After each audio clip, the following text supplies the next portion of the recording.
ስቆሽሽ ሚያጠራኝ ጎድሏል ብሎ ማይተው እዝነቱን ከማደል ዳይማ ይሰስተው ጌታዬ አላህ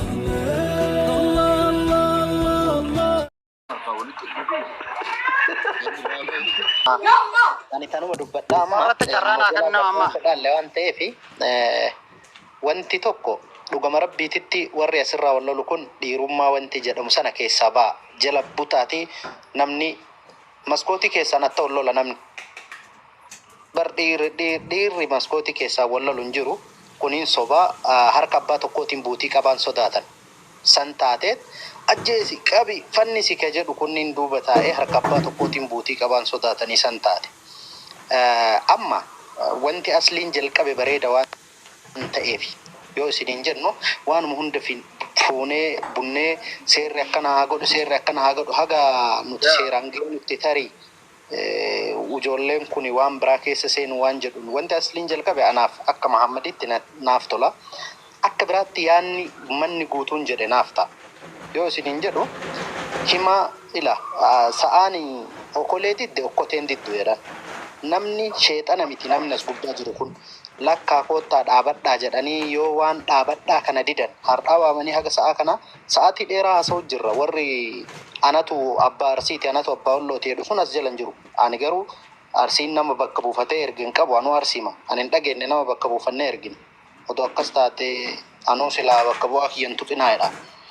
Kanaaf namni itti kutatee seenaa ofii balleessuu fi qajeelumaan itti kutatee itti deemaaru itti haa qajeelu. Ka wallollee karsiillee ka bakka bu'e hin dhageenye. Ani Badrituyyuu yaada furmaataa qabana seensisi jedhee aslee Badrii alaa gadi bu'aani. Naaf folchaa Daalachaa Nasrii hundi keessanii kana jedhe. Maamad hin bu'in. Badrii Yusuf asli Badrii Yusuf. Okay, waa tokko jedhaa hin bu'in Maamad dhageeffadhaa. Laal asli Dr. Asli dubbii kana namni qabe jalqaba sihii miti.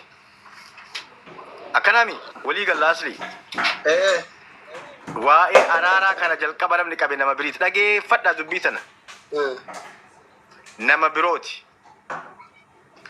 Warri sun mana nama biriiti qabame. La dubbii waan karaa waan tokko qajeelchaatiin deemna wayita haasoynu. Mana birooti qabame. Kaleessa mana Ahmaditti dhufaniitiin mana keetti deebi'e. Akkasuma akkasii miti.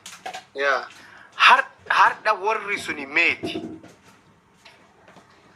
Warri dubbii amala namoonni hedduun akka waan asliin araara kana qabeeti fudhataa jiran. Obboleessa kiyya kareef kana waa dubbateefillee waan kana adda baasuu barbaadereefillee afaan hin qabdan. Aliidhaaf. Asliin akkamitti waan kana odoo dhaabin bakka araaraa kana dhufu bakka jedhuudhaafi waan kana xiqqoosii keessa bahuun barbaachisaadha. Aslii miti namni araara kana qabe abbaa haqaa fa'a maanguddoota sheekota wajjin qabnee jira iluu fa'a. Asliin kaleessa itti dabalamee ofuma isaaniitti hayyee mana aslii nuu godhaa jedhan kaleessa abbaan haqaa fa'aati. Sa'aatiin itti qabannellee sa'aatii kana Ibraahimillee dhufna jedheetiin mana Ahmadii kaleessa itti haasoyne. So warri sun hadha eessa jiranidha where they are. Kana gaafiin kiyya asli achi as dubbistee jirta ummata kanaati. Gaafiin sirraa qabu. Ani baay'inaan namni irratti xiyyeeffadhee dubbise Ibraahim Wallo yeroo dheeraa waan beekuuf ijoollee Wallollee waan dhageettuuf Oromoon hedduullee waan jaalataniif abdatanii mucaasan dubbisaa ture karaa keessaa yeroo baay'ee reefu barsaa tokko dura dubbisee akka garee keessattillee abbootii gadaa wajjin abbootii amantii wajjin dubbatanii ijoollee kanallee gorsanii wanni hundi xumuramee hamma tokko dhufaa jiru natti hime sagalee jira sagaleen akaa'e. Sagalee wanni ani irratti xiyyeeffadhe isa abbaa haqaa edda gizee laabirraa bahu walii barreessine ganama kana jechuuni baabaa shari'aad fa'a ani baabaa shari'aad fa'a abbaa haqaa fa'a gizee warri jarri waliin beellamatan dhagayaa ture mana jarri haasaanitti hin kaasan isaa yeroo lamaa sadiitti dawwalee alaa kulli haal kanas ta'ee sanii amma osoo amma tokko mucaa Walloo sun dhufe Ibraahim Walloo osoo dhufe dubbii gara deemtuu hin agarra. Anammallee irra deebi'ee isinitti hima akkuma reef gaafii na gaafataa turtan Maraataan ganda qaba. Maraataan ganda qaba. Bada jarru achi tumaatuma jirtee akka tokko ofirraa haa dhoogitu. Wama jedhu namni yoo wal jalaa caccallise malee abbummaan osoo guyyaa lamalleef taate waan kana addaan dhooguun hin danda'ama. Bartaan rollee akkanumatti wal tumanii anu guyyaa shaniif ijoollee ta'e ta wallollee kadhee ta arsillee kadhee addaan dhoogge bar. Boru walitti haadee be'aniyyuu malee amma osoo hafarsoo dhaabi, usmiyyee dhaabi, afmad dhaabi, abdii dhaabi osoo jedhe hin dhaabdi jedhe tun hunduu. Arfanu hin dhaabdi bar. Kun dhugaadha bar. Namni kun har'a waaf godhe maaf nama balaaleffatina dhaabsifnellee beeyna. Amma gaafsanillee osuma jarri maal jedhanuu dhaabsise beeka. Aga sagantaan deemee mana obsaatti gayutti anumatu asumarratti kadhate dhaabsee asirra fidee walitti fide jechuudha. Garuu maaltu jira amma dubbii kana keessa rakkoo jira. Rakkoo jiru jira. Nama du'ee jira. Nama qadiyyaa hidhamee jira lola ammaa kana ka adda godhu. Mallaqa irratti wal lolamee jira. Birrii mileenatu balaa kana hunda fide.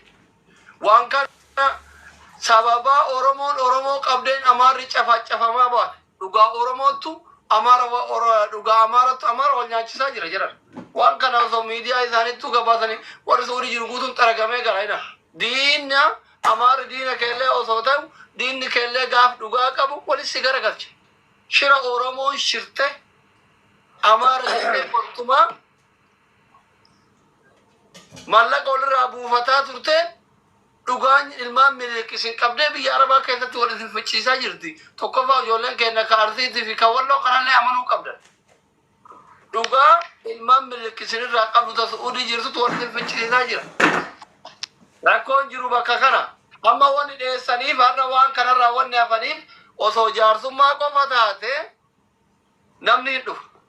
Manni kun mana kiyya tokkoffaa ani na argaa fi maarra jedhee dhugaa biran taru evidensii qaba. Yoo na gurbaan kun bakka malayni jiru sa illee dubbiseera. Yoo waxxaree nu qabe nama 2,000 duratti salphaturra waan kana keessa hafuun warri manguddollee hafuun mala. Rakkoon bakka ijoollee wal tumtuu fi waa tumsiiftuu kana jiru. Rakkoon bakka biraa jira amma lola ammaa kanarratti.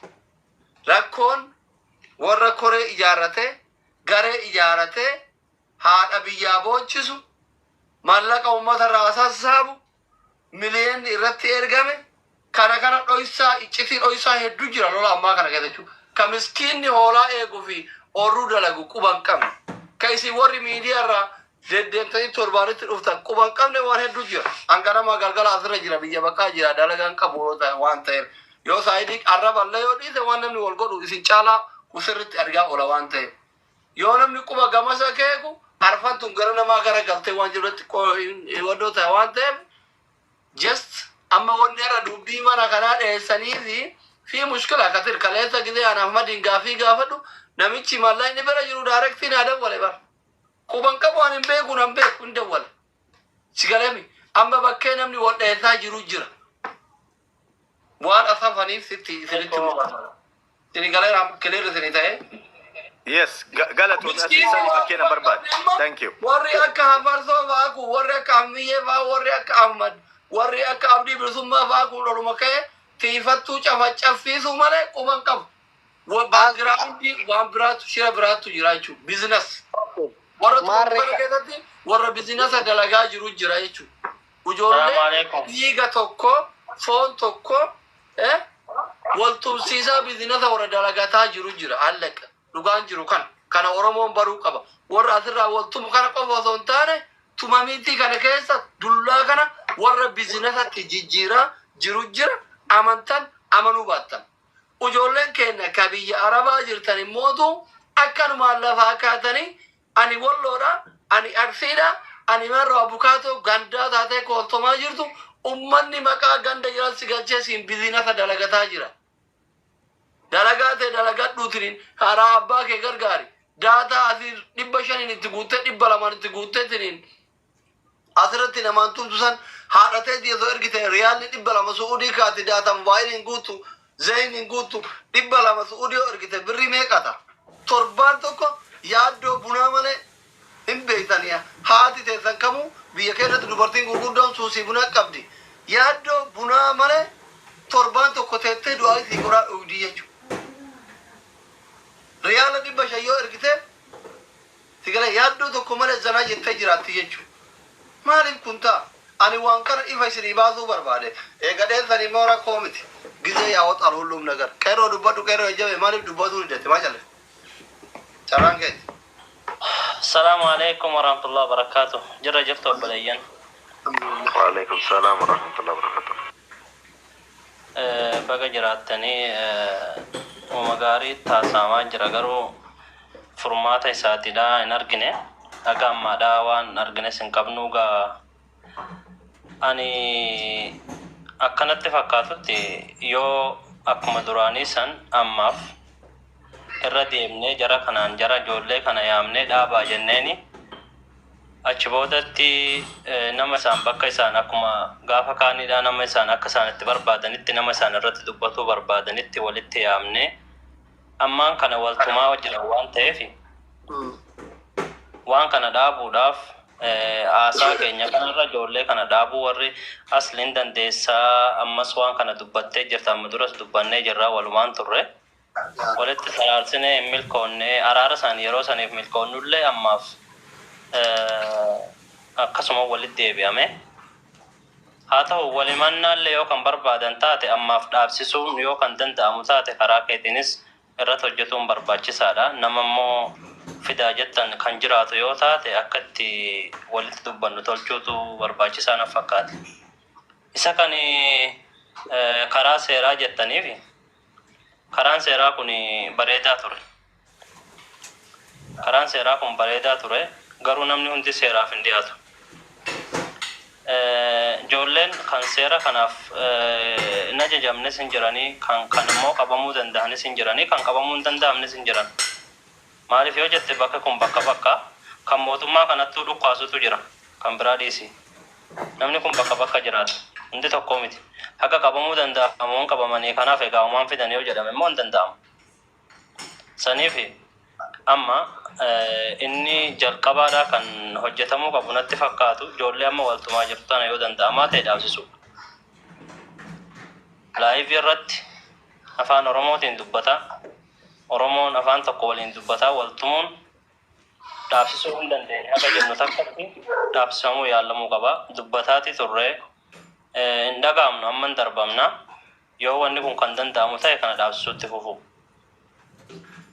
Waasaa taate immoo haasee keenya kun inuma haasa'u jirra malee ammaaf isaan hojimatti jira. Akkas Ibrahim jettu immoo waan kana dhaabsisuuf Ibrahimiin namni miidiyaa kanarrattis ijoolleen kun hin beekanii. Ibrahimiin asirratti waa godhaa ijoollee kana dhaabsisetteetis waan hedduu natti hin fakkaatu.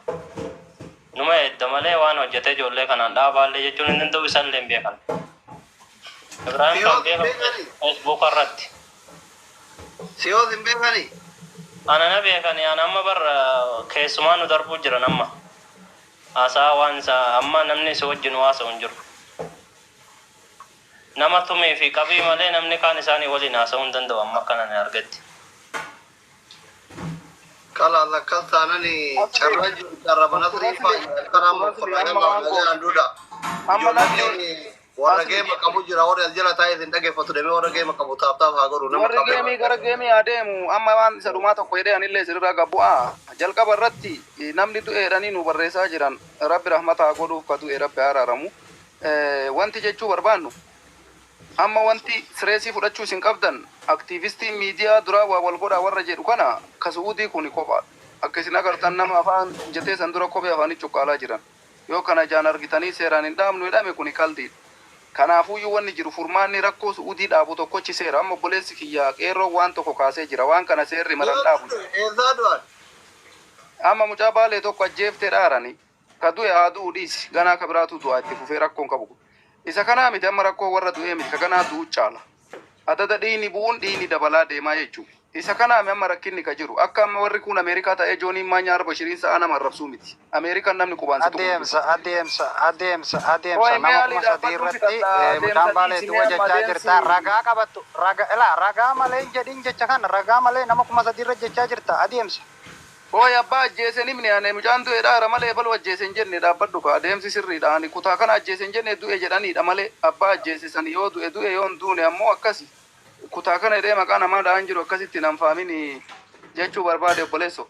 Walumaa galatti ani maal jechuu barbaade asli furmaanni waan kana seera bira qofa jira.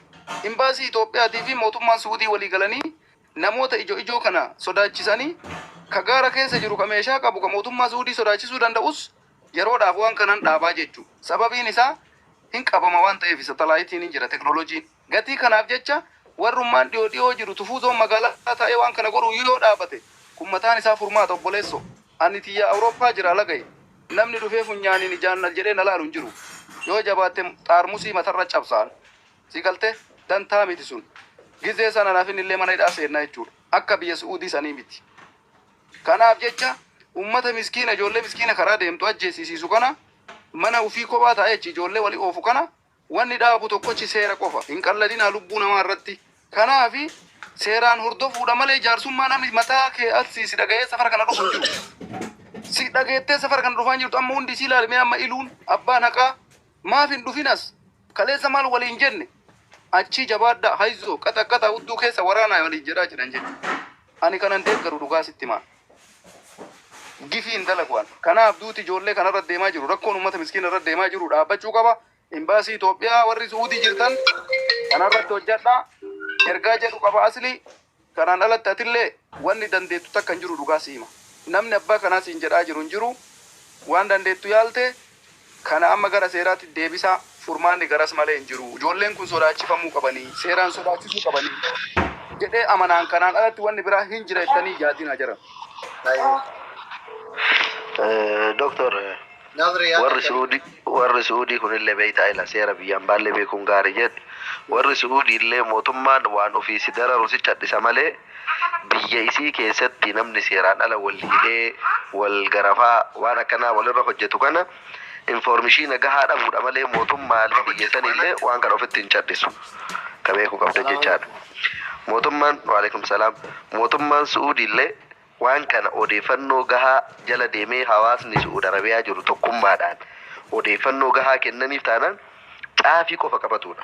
Maaliif dhugaadha ijoollee teenya hidhaa keessa mootummaan Suudii dararuu danda'a, miidhuu danda'a, beelessuu danda'a, haga isaan qaamaan ciccitan takkatti meeshaalee qulqullinaa dhiyeessuu fi dhabuu danda'a. Garuu biyya tokko keessatti ammoo namni ofii hidhee wal garafaa akka fedhe laayivii wal waraabaa jecha barbaadu wal jichisiisaa waan fedhe kan wal godhu kana mootummaan Suudii osoo caafii informeeshina kennanii fi rakkoo kana yeroo gabaabaa keessa hundee isiitiin buqqisuu danda'a. Kanaaf erga seera irratti walii gallee hawaasni Suudi Arabiyaa jirtan beektonni hayyoonni hojjettoonni mootummaa warroonni koomunitii garaagaraa keessa jirtan yeroo ammaa kanarraa waan kana hojii keessan godhatanii rakkoon kun akka biyyaatitti salphinni kunillee ulfinnillee waliin waan ta'eef ofitti fudhattanii waan kana waan godhamuu qabu akka goota. Namni waa tokko beekaa ila abbaan fedhillee haa ta'u naannoo fedhillee haa dhufu. Namni tokkoof lamallee taanaan bar beekaa dabarsanii kennuun barbaanne malee bakka namni sun jirullee ka beeku hima jira bar. Ijoollee Walloo keessaallee bakka namni sun jiru ka beeku ni jira. Ijoollee Arsii keessaallee bakka namni sun jiru namni beeku ni jira. Yoo dhuguma rakkoon kun hundeedhaan haa buqqa'u nageenyi haa bu'u ilmaan Oromoo miskiinii nagaan haa dalagattu jedhan namoota kanniin ijoo isaanii keessaa dabarsanii kennu. Inni lammataa ammoo ijoollee warra Habashaa warra naftanyaatiif illee karaa banameetu jira. Maal inni yoo jettee amma ijoollee Oromootti ofii wal uguraa jira, ijoollee ofii wal qabaa jira jedhanii odeeffannoo waan dhagahaniif amma jarrillee abbaa barbaadan karaa irraa fuudhanii nama afaan Oromoo dubbatuuf bira kaayanii achi booda maallaqa barbaadan abbaa barbaadan hawalchiisuu danda'an. Sigalee namni maal rakkate ajandaa keessa amma namni Walloo fi Arsii ka jedhu malee jidduu kana naftanyaa seentee fayyadamaatti namni jedhee hirreegu hin jiru. Garuu isaan carraa kan akka gaariitti itti fayyadamuu danda'a. Kanaaf xumuree jira diinaafillee karaa banaa jirtanii waan kana yeroo gabaabaa keessatti furmaata argatu galatooma. Assalamu alaikum. Waalaikum salaam. Asli. Yeroo wanni amma sinu asirratti haasamu jiru furmaata gara fuula duraatti moo waan ammaati amma sa'aati amma daqiiqa yeroo amma sin nuyi liibii kanarra jirru gamaa gamanaan agartee namni harkaan qabeeti namatti taphutti jira furmaati waan amma kana furmaati jira moo hin jiru? Hin jiru. egaan jirre maali nu wanni haasonnu isa kamire Agasuma yaaduma gaggaarii warrummaan as jiru kun dhaga'ee ol haa dhiisu kana hundi akka tokkotti akka yaanne. namni walloon agartee bakka ummata kana dhaabuu danda'u arisirraa namni dhaabuu danda'u namni nan fudhata xiqqollee yaala jiru kana keessa hin jiru Hin jiru. Hin dhabne. Asli mee an gadi bu'aa qeerroo asaasaa fa'aa galchu ijoollee jidda jirtu ijoollee amma suudii jirtu ati waa godhi nu gannu buusi warra biyya Suudi Arabiyaa jiru nama yaadaa galchaa yaada irraa fudhatamu. Egeefaa juun qeerroon latillee nu gannu buusi anillee gabbu'aa. baay'ee nu gama keenya nanaa fi qeerroo yaalii goona isin gama keessanii yaalii gootu amma ijoollee amma harka namaa jirtu amma kana gartee akka xiqqoo tokkollee itti furan yeroo takka ayyee heydar qooyin dubbattaati wanni amma nasrii aanolee jedhe nu affolchaa dhiifama osoma jarraa naan kennini isin irratti ol ba'e wanni amma nasrii aanolee jedhe waan dhibbarraa dhibba dhugaa ta'eedha doktor Aslii Galatoomii guyyaa kaleessaatti sagantaan kun ka qabame ammaaf nuti waan takka beeka ilmaan sikkoo mando harka asliitiin baan namni kumni sadii sun dhagaye dura mee ilmumaa walloo namni gartee waa qabadha jettu goot hojii kee akkuma gartee beeytanitti akkuma inni barti jirtanitti waan silaa Ijoolleen suudii jirtan arga keekii kamaanitti kufa. namumti har'a nama Galatoome Emrisha kanaafin amma reefu aslii jedhani kanaafin reefu asmisi komadhe kana hubadhu. na dhagahi komii aslii dhiisaa ila waan takka sitti himuuf yaani jalaa dhageenna jechuu malee asliin nu waliin jiraa miti waan takka bareechaa beeka jalaa dhageen dhaabi yoo nuun jedhe hin dhageennamu.